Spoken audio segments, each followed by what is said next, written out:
오늘은 제가 이전에 여러 차례 소개했던 한자성어 3개를 한꺼번에 여러분에게 들려드리면서 그 한자성어를 통해서 삶을 깨우는 3가지의 교훈이란 제목으로 3가지의 교훈을 말씀을 통해 여러분에게 나누게 될 것이고요. 그 교훈이 여러분의 마음에 동의가 되어주시고 여러분 마음을 움직이면 그 교훈을 따라 남은 삶을 살아가 주시기를 주의 이름으로 축원합니다. 한빛가족부터 시작을 해야 됩니다. 사람이 여전히 사랑할 만하고, 사람이 여전히 위로가 되고, 사람을 통하여 여전히 용기를 넣는 그런 삶이 우리 한빛가족을 통해 시작되어야 할 줄로 믿는 것입니다. 할렐루야. 그러니까 오늘 말씀을 통해서 우리가 사람다운 사람이 어떤 모습일까, 사람답게 산다는 게 뭘 의미할까를 고민해 보시고 우리의 심령이 회복되어지고 우리의 관계들이 회복되는 놀라운 역사가 있기를 주의 이름으로 축원합니다. 첫 번째 한자성어 아시타비라는 한자성어입니다. 타인을 비판하지 말며 항상 스스로를 돌아보며 살아야 할 줄로 믿습니다. 사람은 태어날 때부터 눈앞에 보이는 것들을 평가하는 존재로 태어난 거예요. 여러분, 옷 사러 가시면 옷을 모델을 고르고 나면 그 모델이 95 사이즈, 105 사이즈 같은 사이즈로 같은 공정을 거치는 옷이 짝 있죠. 그럼 어떻게 사시면 되는 거예요? 모델을 골랐으면 맨 앞에 거 가지고 나오면 되는 거예요. 근데 그렇게 합니까? 다 뒤집니까? 그거를 다 뒤져. 똑같은 모델, 똑같은 사이즈인데도 불구하고 뒤에까지 싹 다 뒤져봐야 직선이 풀려요. 뭘 찾겠다는 거예요? 그 중에 제일 좋은 거 찾겠다는 거예요. 인간이 이런 존재예요. 돈을 내고 유명한 관광지에 가서 너무나 좋은 숙소 가서 예쁘다, 낙조가 떨어지는 너무나 자연풍광 예쁘다, 엄청 맛집 가서 예쁘다, 그리고 셀카 찍고 이러잖아요. 사람은요, 모든 걸 보면 평가질하고 지적질하는 은사를 갖고 태어났어요. 좋고 나쁨을 가려야 직성이 풀려. 그 바람에 다른 사람을 보면 항상 우리는 지적질을 합니다. 대놓고 입으로 지적질하는 인간도 있고 말은 안 하지만 속으로 지적질하는 인간은 더 많아요. 그래서 우리는요, 항상 남을 평가하는 그런 이상한 습성을 갖고 살고 있습니다. 여러분, 바꿔서 말씀드릴까요? 바꿔서 말씀을 드리면 우리가 우리의 삶 가운데서 의도하고 다른 사람에게 악을 행하거나 의도하고 잘못된 자리에 설 때도 있지만, 제가 인생을 살아보니까 거의 10 중에 9은 의도하지 않은 실수, 허물, 부족함, 연약함으로 일어난 민망한 상황이 너무나 많아요. 맞지요? 그럴 때 우리는 어떤 감정을 느낍니까? 다른 사람이 내 약점과 다른 사람이 내 실수를 좀 넘어가 줬으면 어떨까? 내가 실수했는데, 내가 부족했는데 다른 사람이 좀 용납해 주면 어떨까? 나도 민망한데 한 번 좀 넘어가 주면 어떨까? 이런 마음 많죠? 그렇죠? 네, 그게 우리들의 마음이에요. 그래서 그 마음을 생각해 보면 내가 다른 사람을 어떻게 생각해야 될까? 길이 거기서 보여요. 아시타비, 나는 맞고 다른 사람은 다 틀렸다 라는 생각을 하는 순간 우리는 지옥의 출입문을 열고 들어가는 거예요.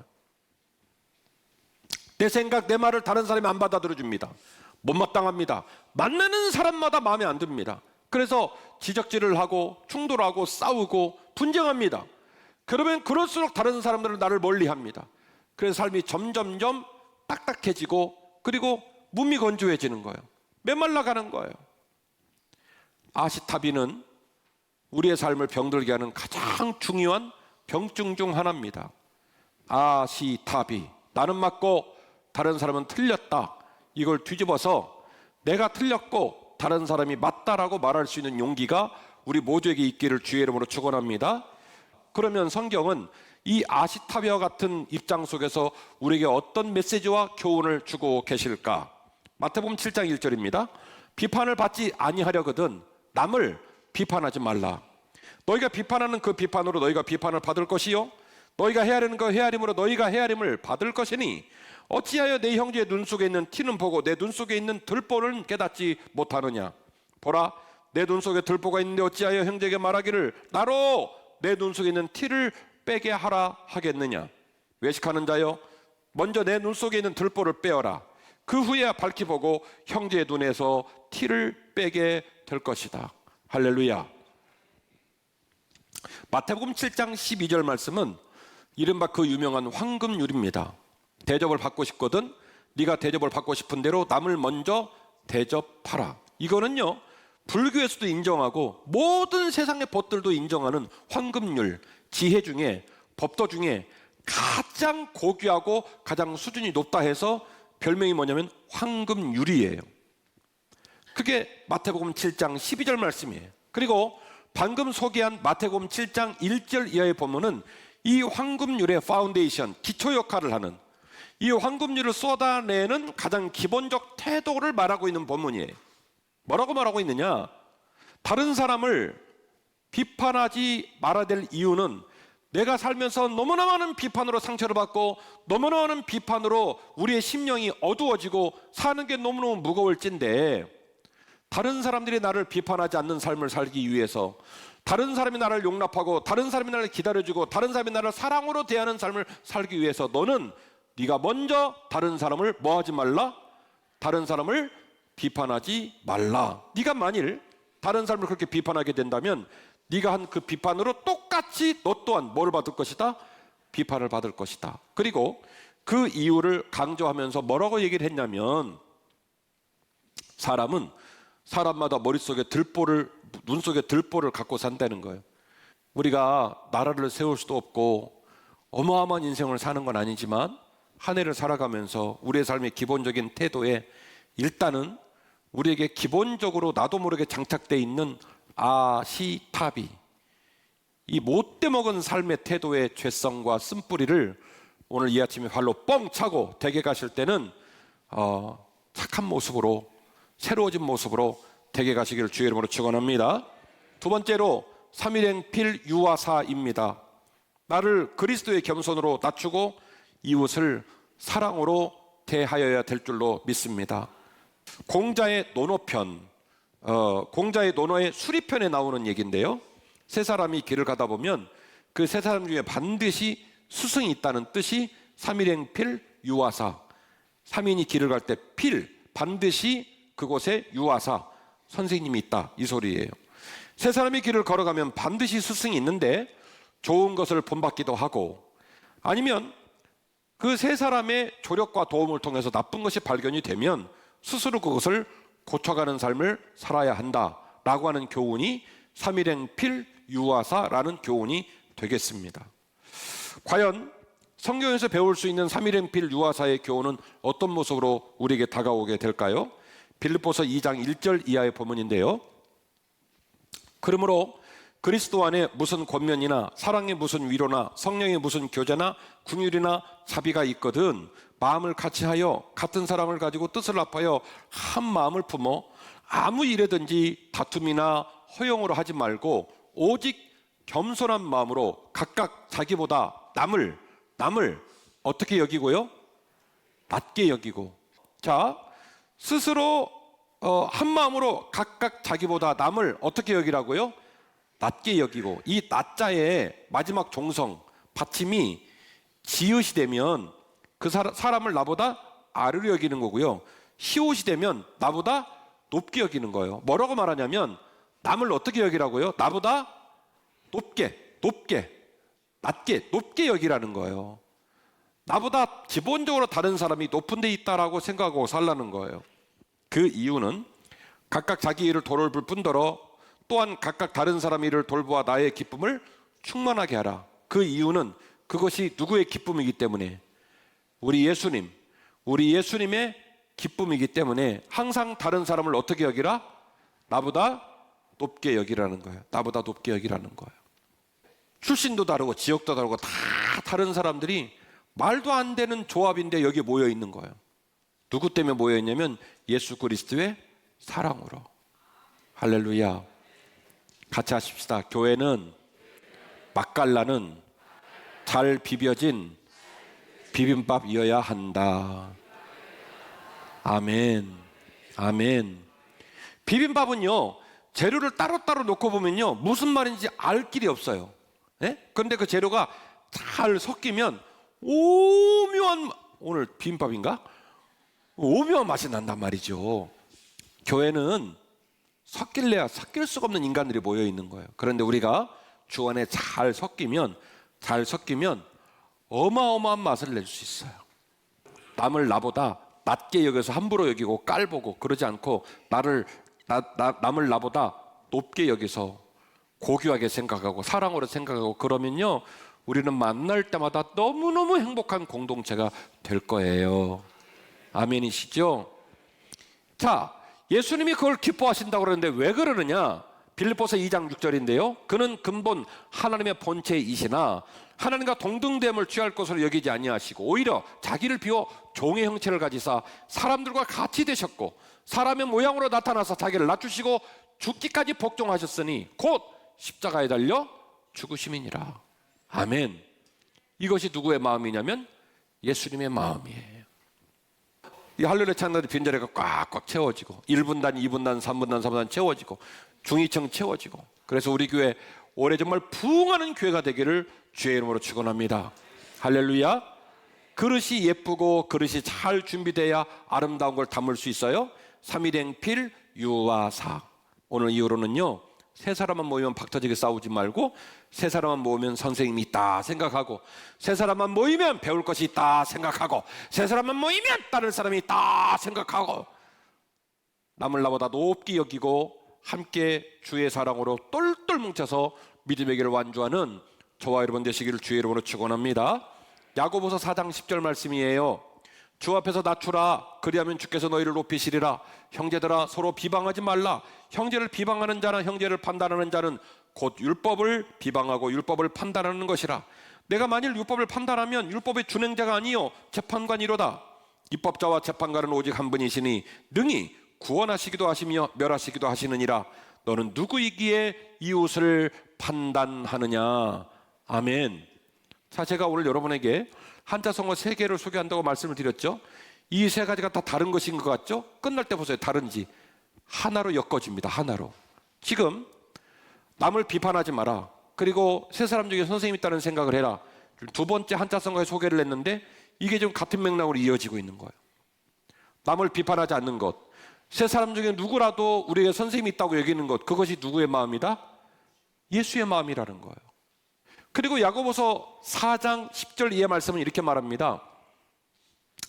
네가 태어날 때부터 은사를 갖고 태어나서 항상 좋은 것, 나쁜 것을 가리고 항상 네 시신경과 마음을 긴장시키는 뭔가 네가 조목할 수 있는 것들을 생각하며 다른 사람들을 바깥으로 내치는 습관을 가졌다면 깨달아야 할지니 그 율법의 기준, 잣대를 만든 분은 살아계신 하나님 한 분이라는 거예요.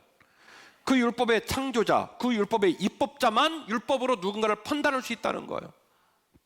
왜 예수 믿은 사람들이 남을 지적을 잘하는 줄 아십니까?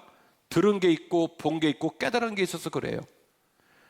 세상의 벗들은 그러는 시간을 거의 못 가져요. 돈 벌고 잠자고 밥 먹고 그러면서 연세 들어가요. 그런데 신앙생활 하는 분들은 비교적 세상의 벗들에 비하여 듣는 것도 많고 보는 것도 많고 깨닫는 것도 많아요. 그러니까 눈만 뜨면 지적질을 하는 거예요. 어쩔 수가 없이. 가이드라인이 생겼으니까. 이 율법의 후레쉬를 비추니까 마음에 드는 인간이 한 명, 어떻게 여기로 비칠까요? 마음에 드는 인간이 한 명도 없는 거예요. 그런데 야고보서 4장은 말하는 거예요. 율법을 창조하신 이만 이것을 할 수 있다는 거예요. 이 율법의 입법자만 이걸 할 수 있다는 거예요. 그래서 내가 너에게 말하노니 너희는 율법을 알되, 율법을 배우되, 율법을 듣되, 율법을 깨닫되 그것을 재판관으로 여기지 말고 어떻게 해요? 띄워주세요. 11절. 재판관으로 여기지 말고 어떻게 받아들이라? 준행자로 받아들이라. 누구에게 적용하라는 거예요? 할렐루야 찬양대에게? 챔버에게? 누구에게? 나에게. 재판관이 아니라 준행자. 그것을 알고 그것을 듣고 그것을 깨닫고 적용을 누구에게? 나에게. 준행자. 내가 그 말씀의 당사자가 되어서 준행자로 여겨야 되는데 야고보서 4장 11절 말씀은 이걸 어떻게 하고 있다는 거예요. 이걸 거꾸로 뒤집어서 하고 있다는 거예요. 너는 율법의 준행자가 아니고 뭐를 한다? 재판관을 한다는 거예요. 재판관을 할 수 있는 분은 누구밖에 없다? 이 율법의 입법자이신 하나님밖에 없어요. 우리 모두는 율법을 말씀을 듣고 말씀을 깨닫고 그 말씀을 묵상하면서 우리 모두는 이 말씀과 이 율법을 어떻게 받아들이냐면 그 율법을 내 삶의 준행자로, 내 삶의 준행자로 받아들여야 된다, 이렇게 권면하고 있는 겁니다. 마지막 세 번째입니다. 득도다조. 덕과 사랑으로 살아가면 부흥의 풍성함이 우리에게 오는 줄로 믿습니다. 맹자의 앞에서는 제가 공자를 말했고 득도다조는 맹자 할아버지 건데요, 맹자의 공손추 하편, 맹자의 공손추 하편에 나오는 얘기가 득도다조입니다. 도를 얻는 사람에게는 도와주는 이가 많고 도를 잃은 사람에게는 도와주는 사람이 적다, 이런 말이에요. 덕과 지혜를 얘기하고 있는 겁니다. 예루살렘 교회가 부흥을 하잖아요. 그런데 뜻밖의 무슨 일이 벌어지냐면 스데반 집사님이 돌에 맞아 죽는 사건이 벌어집니다. 사람이 돌에 맞아 죽는 일은 끔찍한 일이에요. 얼굴이 다 터지고 피부가 다 터지고 그러고도 안 죽어요. 그래서 산채로 피가 막 솟구치는 모습을 보고 그래도 돌을 막 던져가지고 심장마저 멈춰야 죽게 돼요. 그러니까 돌에 맞아 죽는 거를 끔찍하게 처형을 하는 건데 스데반 집사님이 현장에서 백주 대낮에 돌에 맞아 죽는 일이 벌어집니다. 그래가지고 예수 믿는 사람들이 그 두려움으로 뿔뿔이 흩어져요. 흩어져가지고 저 북쪽 이방 땅의 첫 땅에 있는 안디옥에까지 예수 믿는 사람이 내려가게 되는 거거든요. 근데 오늘 홍창민 목사님 읽은 본문에 보면 유대 지도자들이 예루살렘에서 안디옥에 내려가서 복음을 전하는데 이방인에게는 복음을 전합니까? 안 전합니까? 안 전해요. 그러니까 구부로 키프로스 섬을 비롯한 지도자들이 또 이방인들에게, 일부 지도자들이 이방인에게 복음을 증거하는 거예요. 그래가지고 안디옥 교회가 막 웅성웅성거리며 예수 믿는 사람이 많아지는 거예요. 그런데 기대 반 걱정 반인 것이 원래 내려간 사도들은, 원래 내려간 예루살렘 교회 제자들은 이방인에게는 복음을 안 전했단 말이에요. 그래서 유대인 중에서 그리스도 된 사람이 있고 이방인 중에 그리스도 된 사람이 있고 막 섞여가지고 이게 분위기가 좋은 것 같은데도 불안불안한 상황이 벌어진 거예요. 이 상황을 수습하기 위해서 예루살렘 교회에서 주저함이 없이 안디옥 교회 담임 목사를 파송을 합니다. 그때 파송받은 사람이 누구냐면 바나바라는 인물이에요. 이 바나바가 내려가 가지고 함께 잠깐 보시겠습니다. 사도행전 11장 22절인데요. 예루살렘 교회가 이 사람의 소문을 듣고 바나바를 안디옥까지 보내니 그가 이르러 하나님의 은혜를 보고 기뻐하면서 모든 사람에게 굳건한 마음으로 주와 함께 머물러 있으십시오, 이렇게 권하니 많은 믿는 사람이 주께 더해졌다는 거예요. 자, 저 보세요. 지금 제가 여러분에게 읽어드렸는데 23절 보니까 바나바가 어마어마한 말을 했습니까? 뻔한 말을 했습니까? 뻔한 말을 한 거예요. 뭐라고 말을 했냐면, 여러분, 하나님의 은혜가 이곳에 임했습니다. 여러분, 그러므로 우리가 굳건한 마음으로 주를 섬겨야 됩니다, 이 얘기예요. 특별해요? 뻔해요? 뻔해요. 여러분, 이런 설교 들으면 그 은혜 받으시겠어요? 졸겠어요? 딱 졸리기 십상이요. 너무 뻔한 얘기를 하는 거예요. 여러분, 하나님의 은혜가 안디옥 교회에 임했습니다. 여러분, 그러므로 굳건한 마음으로 믿음으로 서셔야 됩니다. 할렐루야, 이렇게 설교를 했디야. 그랬는데 놀라운 일이 벌어진 거예요. 사람들이 막 몰려들고 교회가 막 부흥을 했다는 거예요. 궁금해 하셔야 돼요. 어쩌다가 이런 일이 벌어졌을까? 지금 당장에 고린도 교회도 그런 일이 벌어졌지만 유대계 그리스도인들하고 이방계 그리스도인들이 지금 팽팽하게 긴장관계예요. 까딱 잘못하면 말 한번 잘못하면 좀 박터지게 싸우게 생겼어요. 이런 상황이거든요. 그런데 말이죠, 바나바가 내려갔는데 막 설교를 어마어마하게 잘하는 것도 아니에요. 뭐 특별한 비법을 말하는 것도 아니에요. 너무 뻔한 얘기를 하시는 거예요. 여러분, 그리스도의 은혜가 이곳에 임했습니다. 그러므로 굳건한 믿음으로 모이셔야 됩니다. 예배를 힘쓰셔야 됩니다. 그런데 많은 사람이 그 얘기를 듣고 다 모여서 따랐다는 거예요. 왜 그랬을까? 왜 그랬을까? 그 이유를 24절에 이렇게 말합니다. 바나바는 착한 사람이요, 성령과 믿음이 충만한 사람이라 이에 큰 무리가 주께 더하여 지더라. 24절 말씀은 우리에게 이걸 깨닫게 합니다. 바나바는 설교를 잘한 게 아니라는 거예요. 바나바는 제자도를 잘한 게 아니라는 거예요. 바나바는 특별한 특별하게 잘생긴 게 아니라는 거예요. 바나바는 특별한 카리스마적 리더십을 가지고 그 집단을 끌고 간 게 아니라는 거예요. 바나바의 삶의 향기가 많은 사람들의 마음에 영향을 줬다는 거예요. 인생 사는 게 원래 무겁고 어려워요. 가만 내버려 둬도 인생이 무거워요. 그런데 왜 만나서 그렇게 상처를 주고 사람 속을 후벼 파냔 말입니다. 이왕이면 말을 따뜻하게 해주고, 이왕이면 내가 상처받고 내가 어려운 걸 생각하면서, 오늘 세 가지가 다른 얘기 같은데 한 가지 얘기라고 그랬죠? 다른 사람의 입장을 헤아리면 내가 무슨 말을 해야 할지 길이 보여요. 다른 사람 마음을 조금만 생각해 보면 내가 상처받는 모습들을 생각할 때마다 내가 다른 사람에게 이런 상처를 주는구나 깨닫게 된단 말이에요. 득도다조. 바나바가 덕이 많았기에, 바나바가 착했기에, 바나바가 속이 깊었기에 엄청난 카리스마를 가진 사람이 아님에도 불구하고 바나바를 중심으로 안디옥교회가 연분연 부흥하는 역사가 있었던 거예요. 곰곰이 생각해 보니까 혼자서는 감당이 안 될 것 같아요. 그래서 길리기아 다소까지 내려가서 누구를 데려오냐면 바울을 데려옵니다. 제가 나중에 천국 가서 차 마시면서 물어봐야 될 텐데, 저기 바나바 어르신, 그 바울 데려오면 넘버 3로 밀릴 줄 알았죠? 물어보려고 그래요. 제가 맞을 거예요. 이 포스를 보니까 바울 데려다 놨다가는 이게 넘버 3나 넘버 4 뭐 밀리게 생겼어. 워낙 이 친구가 카리스마적이고 눈에 띄어. 데려오면 반드시 내가 밖으로 뺏기고 뒤로 밀릴 일이 뻔해요. 데려다 놓으면 내가 주인공 되지 못해요. 그런데도 불구하고 시키지도 않은 일을 바나바는 길리기아 다소까지 데려가서 바울을 한 걸음으로 데려옵니다. 누구 때문에 데려온 거예요? 추론을 해봅시다. 누구 때문에? 나 때문에 데려온 거예요? 교회 때문에 데려온 거예요? 누구 때문에 데려온 거예요?